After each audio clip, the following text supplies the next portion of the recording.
রাতে তেলিয়ামুড়া বাজারের ভান্ডারি মোবাইলস দোকানে তালা ভেঙে একাধিক দামি মোবাইল ফোন চুরির ঘটনায় চাঞ্চল্য ছড়িয়েছে। দোকানের তালা ভেঙে ভিতরে ঢুকে মোবাইল নিয়ে পালিয়ে যায় চোরেরা। সকালে দোকানের মালিক চিত্তরঞ্জন ভান্ডারি বিষয়টি জানতে পারেন। ঘটনার খবর পেয়ে তেলিয়ামুড়া থানার পুলিশ ঘটনাস্থলে পৌঁছে তদন্ত শুরু করেছে। কতগুলি মোবাইল চুরি হয়েছে এবং মোট ক্ষয়ক্ষতির পরিমাণ কত তা খতিয়ে দেখা হচ্ছে। পাশাপাশি আশপাশের সিসিটিভি ফুটেজও পরীক্ষা করে দেখা হচ্ছে বলে জানা গেছে। ভোর রাতে ব্যস্ত বাজার এলাকায় এভাবে দোকানের তালা ভেঙে চুরির ঘটনায় ব্যবসায়ীদের মধ্যে আতঙ্ক তৈরি হয়েছে।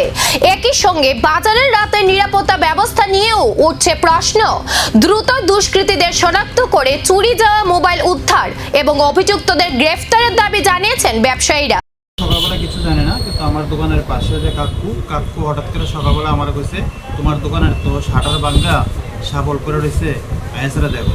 তারপরে আমি থানাত গেলাম, থানাত গিয়ে থানাত খবর করলাম, থানার থেকে লুকাইছে ঢুকে দেখি আইসারা সব ভাঙ্গা ডেঙ্গে যতটা পারছে যতটা মোবাইল টোবাইল লয়ে গেছে গা।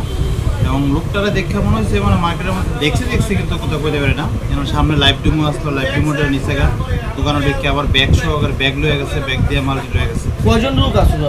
একজন দেখছি তো, একজন সিসিতে মোটামুটি যতটা দেখছি একজন লোক আসলো। মানে চিনতে পারছেন নি আপনাদের? না, চিনতে পারছি না।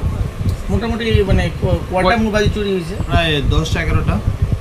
কিরকম আনুমানিক তার কত টাকার হইতে পারে? টাকা মিনিমাম তো 7-8 লাখ। 3:30-3:30 সময় হয়তো রাস্তার পাশে একদম এত ফোকাসের মধ্যে কেউ কোনো প্রফেশনাল লোক নাই, কেউ নেই মার্কেটে, কীভাবে চুরি হয় এটা? আনুমানিক চুরি কটার দিকে মানে কোটার দিকে হয়েছে চুরিটা? 3টার থেকে 3:15-16-র মধ্যে। দামি মোবাইল চুরি ঘিরে তেলিয়ামুড়া বাজারের নিরাপত্তা নিয়ে প্রশ্ন, তদন্তে পুলিশ।